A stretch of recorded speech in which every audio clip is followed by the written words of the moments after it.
Welcome, everyone, to Science of Non-Duality, Dying and Living, an online event where we gather to explore and reflect on the wisdom brought by the death and loss. My name is Victoria Santos, and I am honored to be in conversation with Lama Rod. Lama Rod Owens holds a Master of Divinity degree in Buddhist Studies from Harvard Divinity School and is the co-author of Radical Dharma, Talking Race and Liberation. In his most recent book, Love and Rage, The Path of Liberation Through Anger.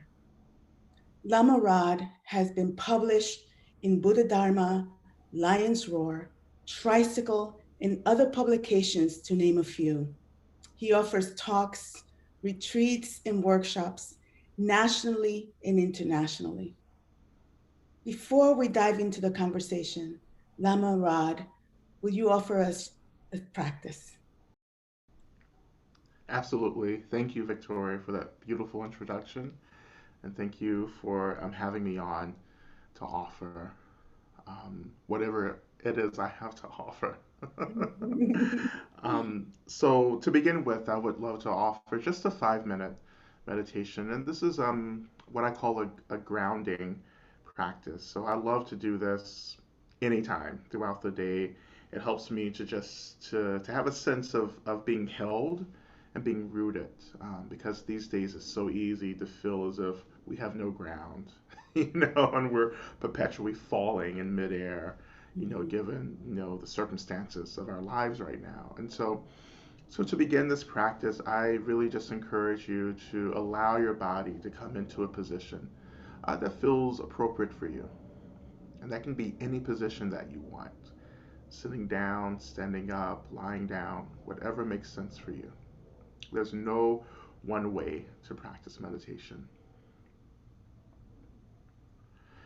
And once we've allowed our bodies to come into a position that feels appropriate, I encourage you just to shift your attention to the weight of your body and the weight of your body making contact with the seat, or if you're standing, the weight of your body making contact with the floor as you're standing. So connecting to the weight of your body, connecting to the sensations of the weight of the body just being grounded on the seat or on the floor, wherever you are.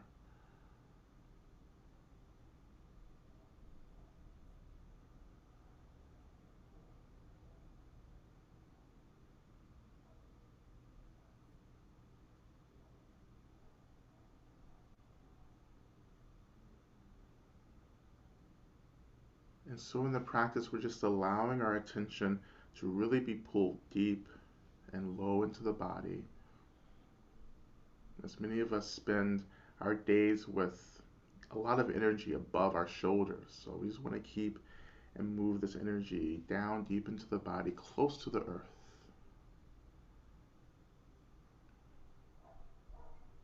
And I wonder if you can just rest your attention within this anchor. And this anchor, that is the sensation of the weight of the body making contact with the seat or the floor under you. And we're not thinking about the sensation, we're just experiencing this basic sensation.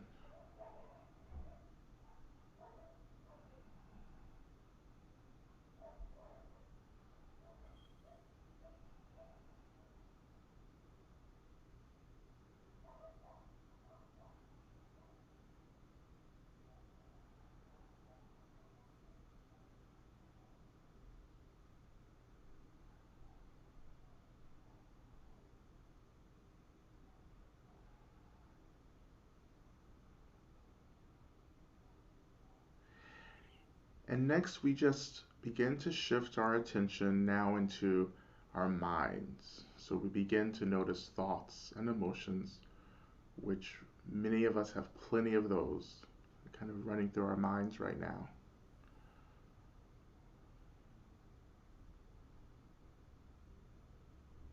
And maybe there is one emotion in particular that you're kind of struggling with. Maybe it's anger or anxiety or sadness,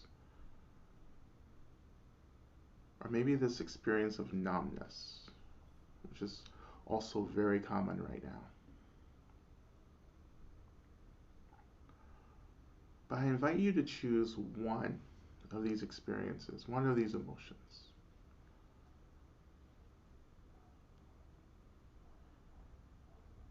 And when you choose that emotion, I want you to say to yourself, I am this emotion. So we say, I am angry, I am sad, or I am anxious. Just saying that a few times to yourself. And as we're saying that, we're just really making sure we notice it, we acknowledge this emotion in our minds.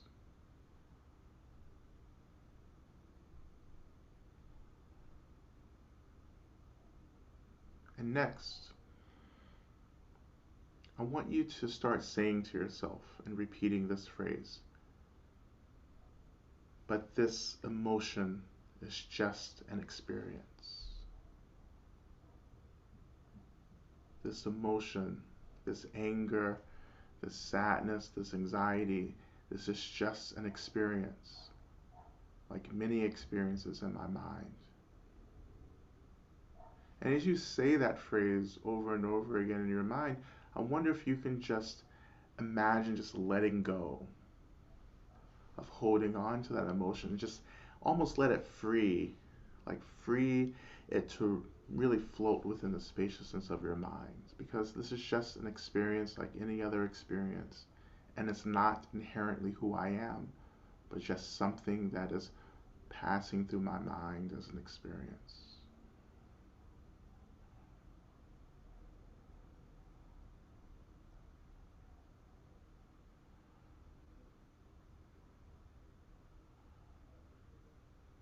And now I invite you to return your attention back to your seat, back to the sensation of the weight of the body making contact with the seat.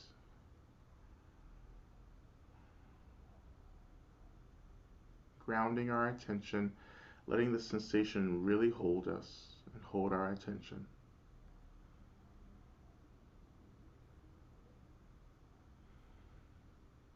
And now we slowly come back into this session as we continue moving through this dialogue that we've all gathered to listen to and to have together. Mm, Thank you so much for your practice.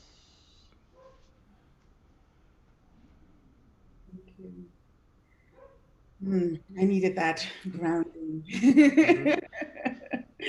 Because even as we're doing amazing things and like meeting with you, that everything swirls about, Mm-hmm. Um, so the theme of this conversation is going to the edge, Yes. exploring death and radical resiliency Mm-hmm. during the apocalypse. Can Mm-hmm. you share a little bit about yourself in relation to that theme which you selected, Mm-hmm. in relation to you going to the edge? Mm-hmm. Mm-hmm. Absolutely. I um I think what we're experiencing right now in the world is an apocalyptic moment. And for me, apocalypse means unveiling. Mhm. It means truth telling. Um, and we always have negative associations with the word apocalypse, particularly for those of us who grew up maybe in Judeo-Christian, Islamic, communities. We often associate apocalypse with being something that's really painful and the end of something. And, we have a lot of mythologies around what the apocalypse, means and certain traditions.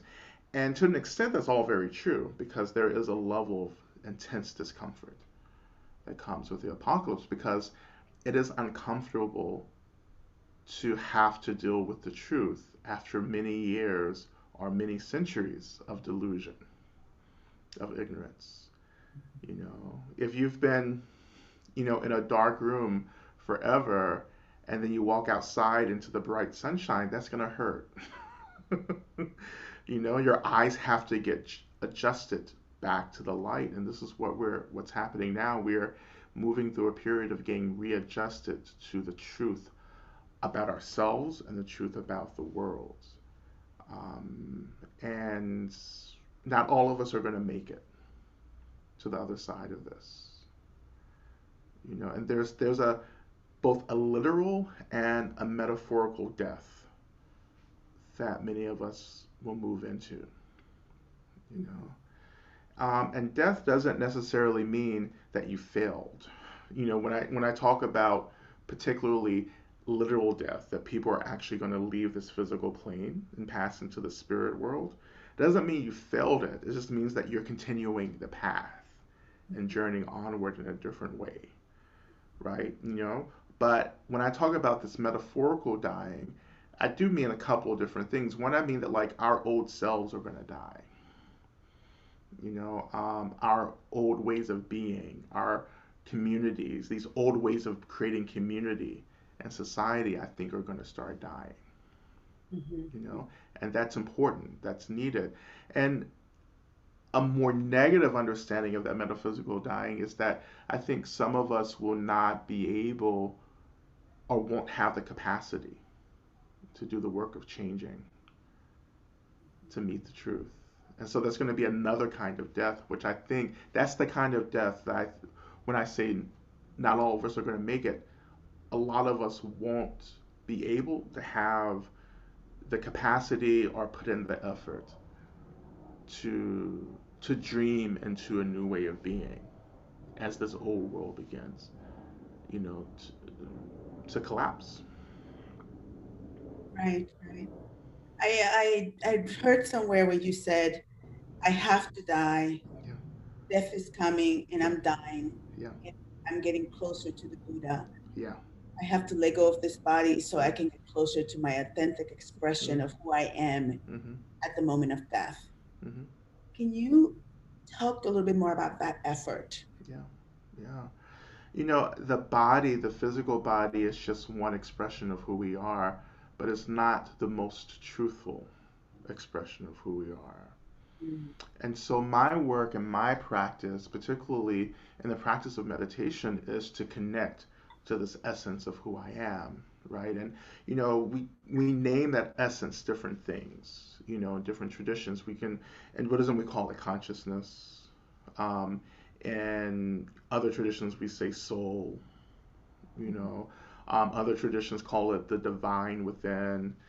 So there are many different names for this, but whatever name we name it, it's still a pursuit to touch deeper into this wisdom expression of who we are, which is formless. It's not this physical expression, but it's this energy, that is an expression of our most authentic, most direct selves. You and that for me, touching into that most authentic self is liberation, is enlightenment. And so I'm trying to get close to that. Even that in this life, I'm trying to touch deeper and deeper and deeper into that expression of who I am, because that helps me to live a much more liberated life, right? When I was growing up, I grew up in the black community in the American South, and when I was growing up, and particularly in the black church, we would always talk about how the world is not our home. Like this is an experience that we're moving through. And that was so important for me to grow up with that kind of teaching, because it really helped me at an early age to understand that, like, my work on the spiritual path is to connect to something much more authentic, much more subtle, than the physical material world. Mm-hmm. That this isn't it, but this is an important experience that I want to take seriously. But as I try to hold space for the world, I'm also doing this work of touching into something much deeper that transcends the phenomenal world. Beautiful. I feel you very deeply. say that. Hmm. And I'm noticing like you come from the South and Yeah. from the church, right? Hmm. Hmm. And some of the church traditions have been very much about, even though we're not of this world, it Hmm. still is about like finding this other world, right? This other Hmm. existing. Hmm. While at the same time, there's still a lot going on in this world, Yeah. which you link to through your activism. Yeah. Hmm. So Yeah. how do you make that transition, right? Yeah. Because we're also, a lot of my friends are in that moment, right? Of Yeah. that. How do you Hmm. make that transition? Yeah. Absolutely. I the world, yeah, the world may not be my home, but the world is important. The world is important because there are people here who are just like me, trying to make their way home, Mhm. right? And so the energy that binds me to the world, but also gives me the space to do this really intense inner work is really compassion, right? Compassion is really the practice of understanding that I am uncomfortable, that I'm experiencing suffering, so is every other being around me, right? And that to use this life effectively, I need to become an agent of benefit to all beings, including myself.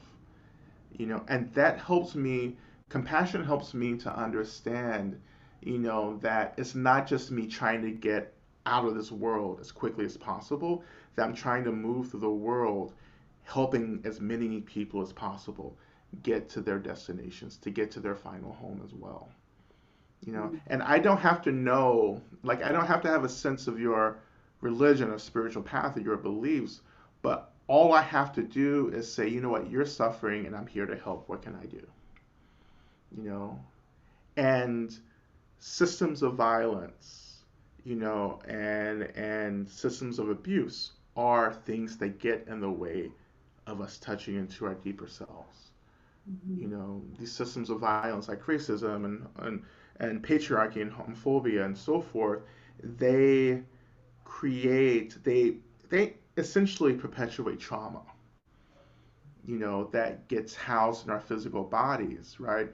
And it's hard to move past the physical trauma of the body to connect to something that's deeper beneath those experiences. We get stuck at the trauma level, which means we get stuck at the physical level. But I'll even say this, many of us aren't even at the physical level because we're so disassociated and disembodied that we're actually occupying this psychic space outside of the bodies because our bodies have become so dangerous. you know and this is something that the Buddha taught himself, is that the body must be tended to in order to obtain liberation. Mhm. So the mind and the body must come together for us to experience freedom. you know and so my work has been about, yes, coming back into my body, negotiating and tending to the trauma of systematic violence, and learning how to move through that to touch into this deeper expression of who I am that transcends systems of violence. Mhm. It's like touching deep down into, we have this saying, this phrase, still waters run deep. Yes. you know and I think that for me, one way that I interpret that to mean is that there's a deep part of ourselves that is untouched by the violence of the world. This pure stream of divinity, consciousness, wisdom, love, whatever we may call it from our traditions, it runs really deep and it's not impacted by the world, but we still have to dig down beneath all of the layers of violence and trauma to touch into those still waters and to drink from them and to be liberated.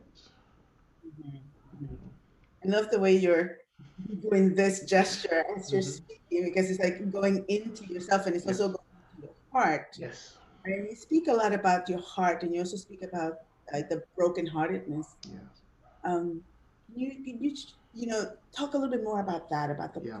brokenheartedness? Yeah.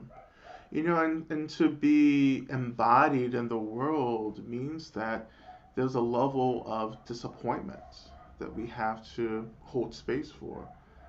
We're all born into a situation that is not perfect.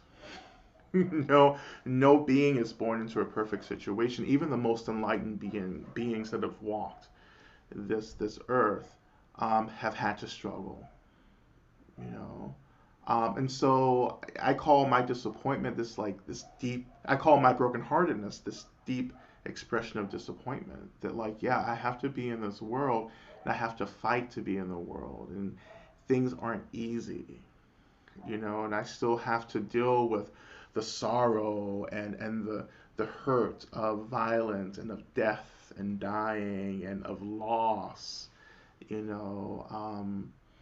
Not to mention like the actual trying to, you know, to be in relationship with folks and continually getting hurt through these relationships, you know. So that's all part of this brokenheartedness, this deep brokenheartedness. And the practice to work with brokenheartedness is to hold it, is to tend to it. You know, what I call holding space, which is noticing the brokenheartedness and allowing it to be there, right? You know, it's so many of us are so contracted around this experience that we're having, you know, but to hold space means that I see it, I name it, and I open up the space around it and I allow it to be there, you know. This helps me to move through the world having this experience of, yes, there is a brokenheartedness, but there's also joy in this space. There's also happiness in the space. There's also contentment in the space around the brokenheartedness. So the brokenheartedness isn't the only experience that I'm having, but it's still one of many experiences that I'm having right now. Mm-hmm. And like tending to that brokenheartedness Hmm. also expands our capacity, right? Yes, Expands our capacity to be with other people in their brokenheartedness. exactly. And we're not afraid of other people's brokenheartedness if we can tend to our own. You know, and I see so many people, and I've worked with so many people who can't be with others because they actually don't know how to be with themselves. Mm-hmm. Our other people's suffering will scare us if we're not in relationship to our own suffering, Mm-hmm. and we'll try to run away from it. You know, we will avoid it. And you know, I would say in America, like we have an avoidant culture where we just avoid everything. You know, particularly death and Mm-hmm. dying. Death and dying is pushed away into hospitals and nursing homes. You know, you know, when I've traveled in other countries, I've spent a lot of time in India. Death is just public. You know, things are just like in front of you. You know, there are bodies, there are eternal grounds, there are sky burials and public burials, and you know, and all kinds of things, you know, happening.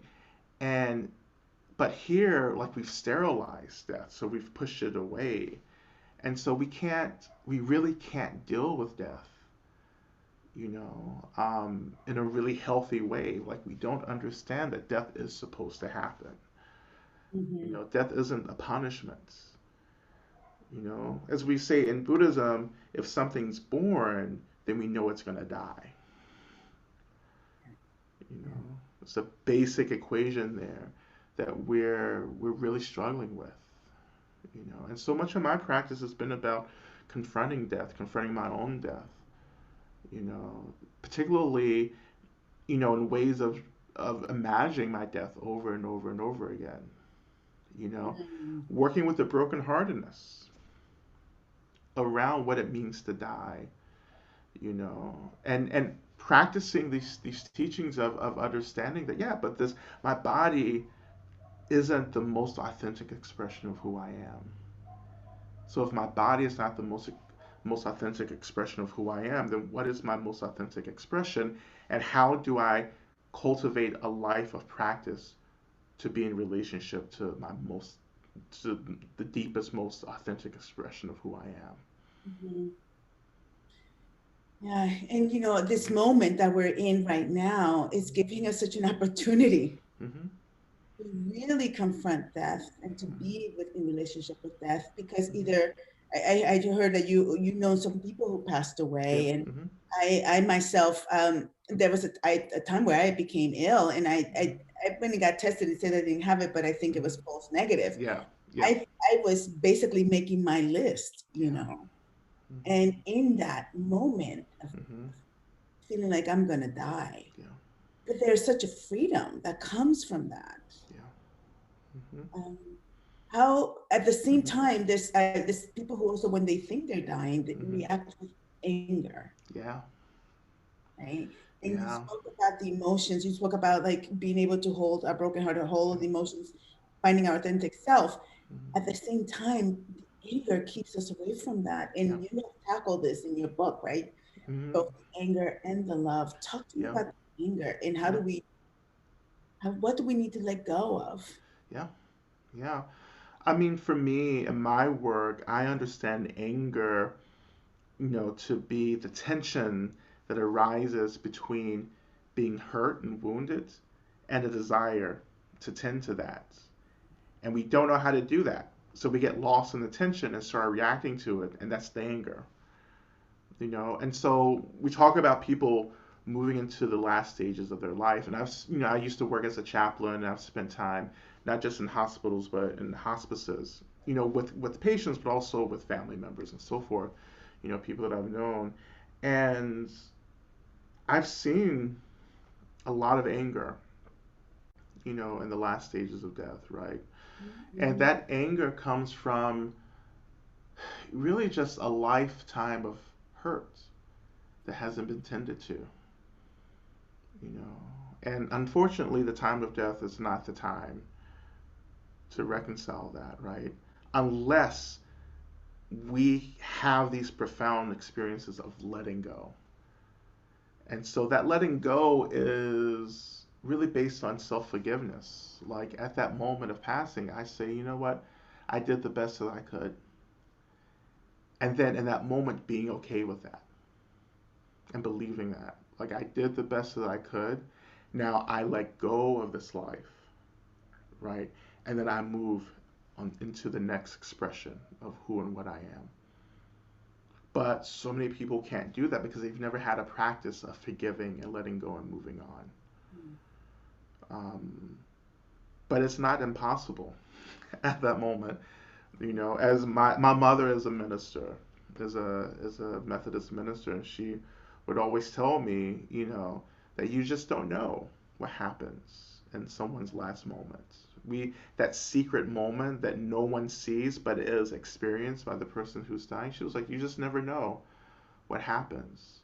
What kind of divinity emerges, what kind of forgiveness emerges, and I really believe that. You know, um, but I have to commit myself to living a life where I am practicing forgiveness, and practicing authentic happiness, practicing letting go and moving on over and over and over again, right? Practicing being with the small deaths, Mm. the small losses, you know, doing that minor work of, I call it mourning, right? Mourning the small stuff, right? And then when we get to these big experiences of loss, then we have these tools that we can pull out and work with the large things. I tell people that, mourn everything. When I say mourning, I mean notice the loss and allow that energy to be in your experience, right? And feel it and experience it. Don't push it away, experience it. Mourn the small stuff, right? Like mourn the fact that like your favorite movie isn't on Netflix. Mourn that. Right? Mourn the fact that like your roommate ate the last candy bar in the house. Mourn that. Mourn the fact, that whatever it is, like small things that seem really personal, and we say, oh, like there are so many other things happening in the world, like why am I upset about this? Don't think about that. Just say I am experiencing this discomfort now, and this is important now, and then bring these tools out to work with it, you know and then just it's a rehearsal. Like many of us don't know how to mourn you know I guess that's a way of developing the radical resiliency. That's the second part, right? Yes, exactly. That mourning is the heart of resiliency for me. Mm. Mourning offers me the flexibility and the movement to meet the world and whatever arises, and in particular to meet the difficulties, the suffering of the world with an open heart, Mhm. Mhm. and that open heartedness comes from not being afraid, Yeah. it's and I know that look, there's so many people who suffer because of the I guess the lack of predictability around the world, the randomness Mhm. of the world, right? Anything can happen at any moment. And we can be terrified by that, you know. Instead, I really encourage people to say, you know what, how can we develop an attitude that says, you know what, whatever happens, happens.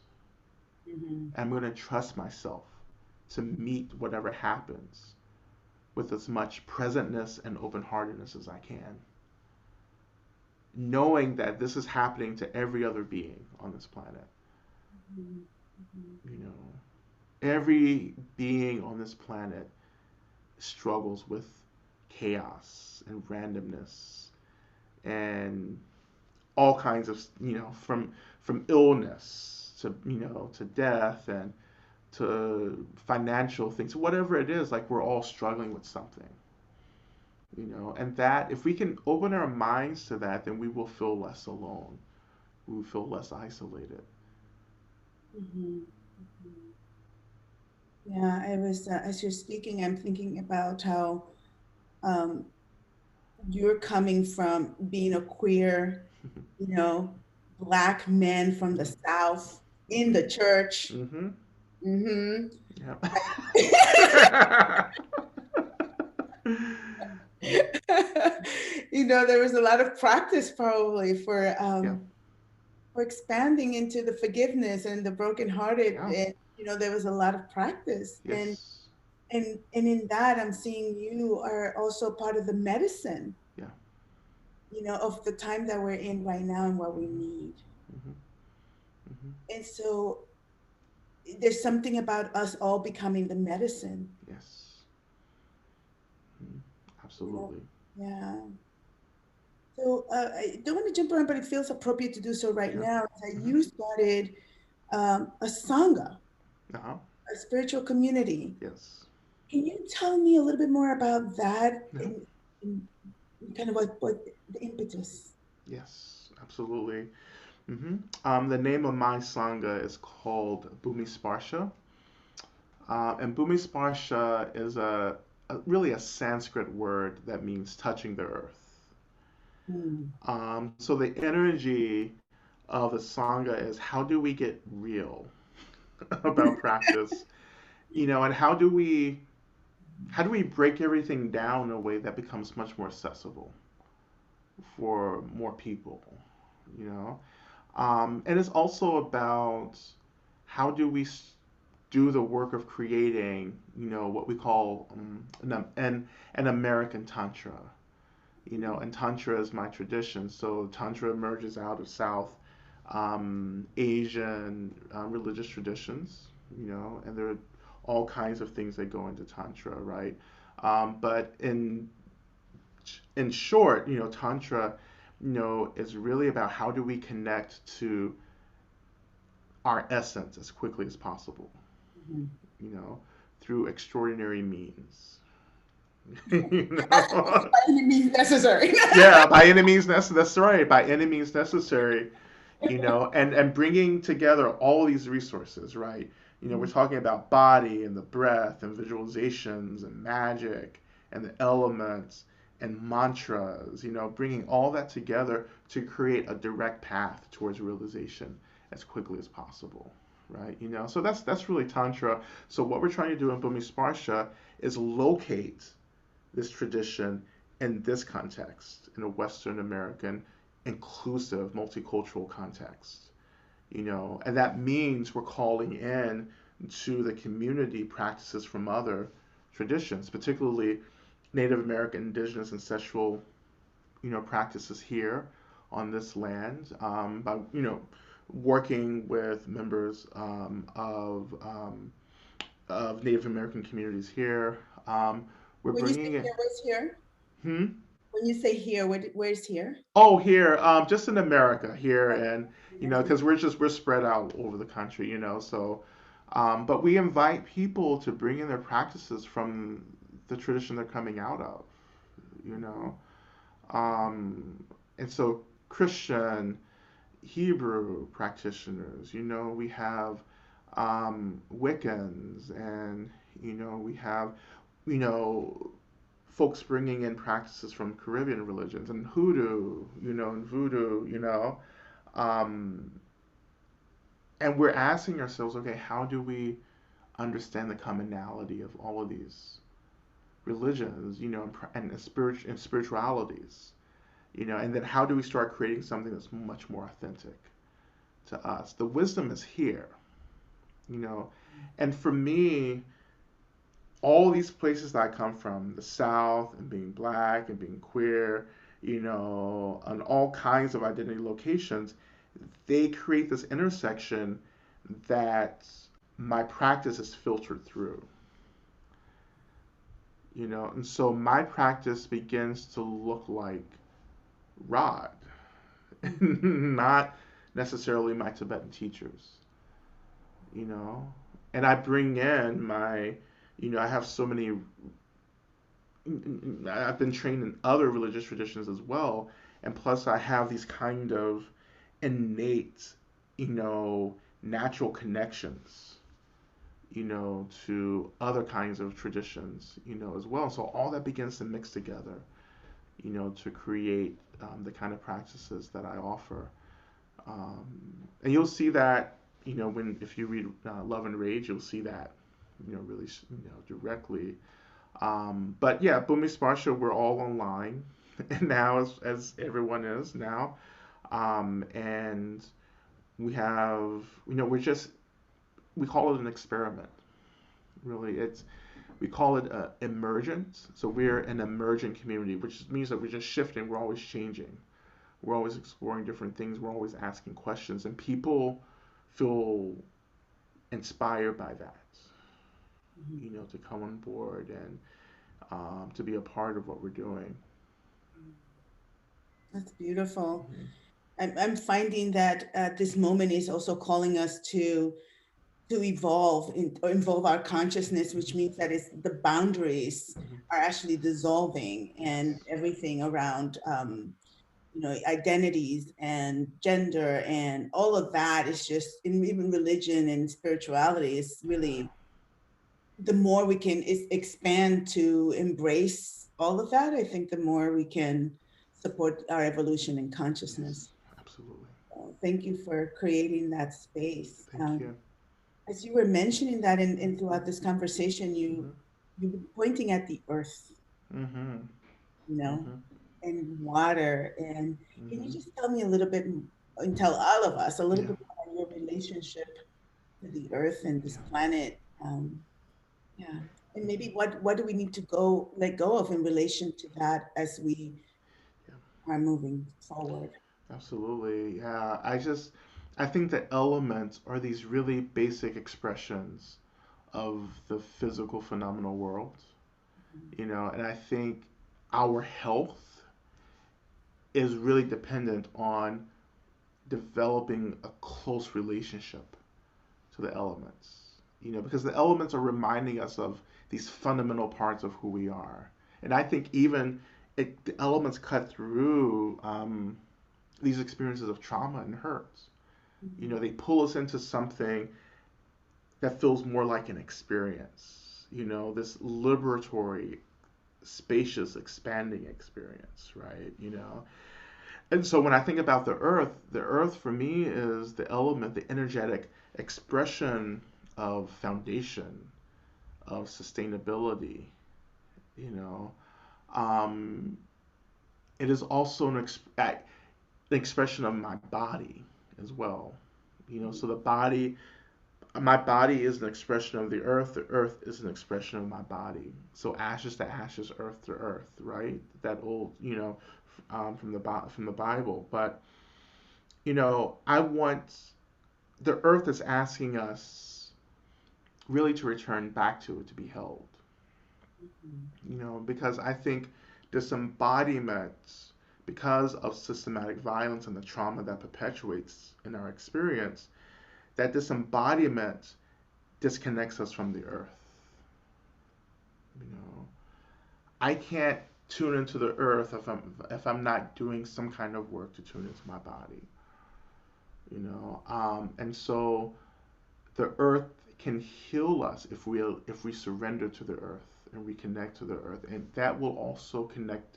It will help us to be more sensitive to climate change as well. Like when you're connected to the earth and feeling the earth and that energy, and you're really embodied, you feel the mood of the environment. There's a naturalness that you understand, and there's a disruption that you begin to understand as well. You know, um, but the same can be said with water and fire and air. It's connecting to these fundamental elements that are trying to remind us of who we are, and as they remind us of who we are, they're actually helping to heal us.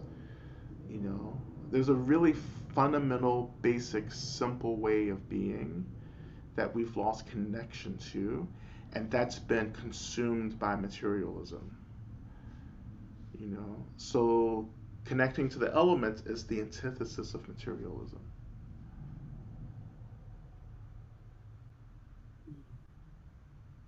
So it's like, a really basic example is like most of us do not grow our own food anymore. You know, like my family, like the older folks in my family, particularly the generation that's already passed, like they grew food. They had gardens, and they were connected to the land like that. But in my generation, very few of us tend to the earth in that kind of relationship where we're depending on the earth and we're working with the earth directly to grow food. You know, and I think that's something that we have to return to. And I've done that practice as well at parts of my life where I've grown food. It's not been a lot of food, but I have gone through that practice of what it feels like to tend to the earth and to support the earth and giving rise to this nourishment. It's incredible. That transformation, that relationship is incredible. Yeah, it's interesting because even in some cases where people don't have spaces to be able to grow food, there's ways to help the earth, Hmm. right? That even with like the chemicals that we use, or even doing our laundry, right? Because the thing is that the more the earth dies, Hmm. the more we die, Yes. right? And right now we're in an Absolutely. environmental crisis Yes. where not only are human dying, but all these other species that we share this planet with are Yeah. dying. Yeah. And so, yes, I think, yeah, growing food. I mean, right now I'm looking out the window because I'm surrounded by trees, Mm. thankfully enough. Yes. But I just know how when I am, like you're saying, when I'm more connected to myself and when I'm connected to the elements, I can feel the vibrancy of this planet. I can feel the vibrancy of the earth.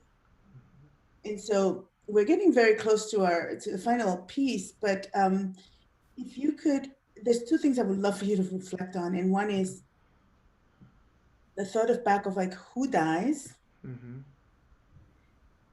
and the other piece is even with everything that's happening right now, with all of these poly crises, Hmm. how can we continue to soften and open Hmm. to each other across all of our differences so that we can either make it Hmm. in the physical sense Hmm. or not, but at least um, leave this planet in a more healed way. And actually, one more thing that comes up is that Chadwick, who just passed away. Right. Hmm. Like many people did not know him. I did not know him. Right. But there was a sweet essence Yeah. that even from such a distance I felt from his death. Yeah. Hmm. You would just Hmm. like to ruminate on any of that. Okay. Hmm. It's like Absolutely. the time is short, and I'm just like Yeah. want to talk to you some more. Yeah. I I'll start here. I would say it's so easy to be afraid of the world right now. And fear will disrupt our evolution. And to work with fear, we have to start normalizing the reality of discomfort. That there are some of us who are really intense about being comfortable. And then there are those of us who are just overwhelmed with discomfort. So, in any case, I think the practice is intentionally choosing discomfort. And for me, I've struggled my whole life, and it's been like a lot of aversion. It's like I don't want to deal with this, but I'm dealing with it. you know? And so what happened to me in my practice was that I got to this point where I was like, I have to deal with this. Why don't I just choose it? I want to choose this because I want to be in a different relationship with this. And that different relationship, when I choose it, helps me to see the space around everything, around what I'm struggling with. And I see other options for me to deal with it. So it's like, yeah, it's happening. Okay, come on, welcome. you know, um, and we talk about the death of really special folks, and I think when Chadwick died, it was a lot of grieving, because I think that we are one one, many of us have been touched, I think particularly because of Black Panther. And Mhm. so we really like identified him with liberation and like what it meant to live a different kind of life, even though it was imaginary, it was Afrofuturistic, but we associated him with being a hero, a savior that took us out of the actuality of the difficulty of our lives. And we lost a hero, and I think for black folks, that's a old narrative when we lose our heroes. Our heroes are always taken too early. Of course, we just lost John Lewis, and Elijah Cummings, and that felt different because they ran the course of their life. They, fought to the end. But we've had a lot of leaders who were just taken too young. And we remember that as part of our consciousness. We grieve that over and over again. And that's the reality of systematic oppression, where you're always kept close to the suffering. you know Mhm. and I think the last part of that question really ties in everything, like what dies. And I think what dies is everything we don't need. you know like everything that we've attached ourselves to, and we've said, oh, this is real, I need this. We actually don't. We got into this place where we thought it just kept us safe, or it was something that made us feel comfortable. We actually don't need it. Because I think in many spiritual paths, we're actually being taught to step into the space where you're not holding on to everything, but you expand into the space. And that's terrifying to do. So we shrink and we collect things to identify with. But when you let that go, you have nothing but wide open space. And that's freedom. Mhm. So all that stuff dies and space is born, space opens. And that's our natural place. That's our natural environment, is the spaciousness. Mhm. Thank you, thank you, thank you, thank you so much for your beautiful wisdom, for being the medicine, and for that amazing painting behind you Oh, that yep.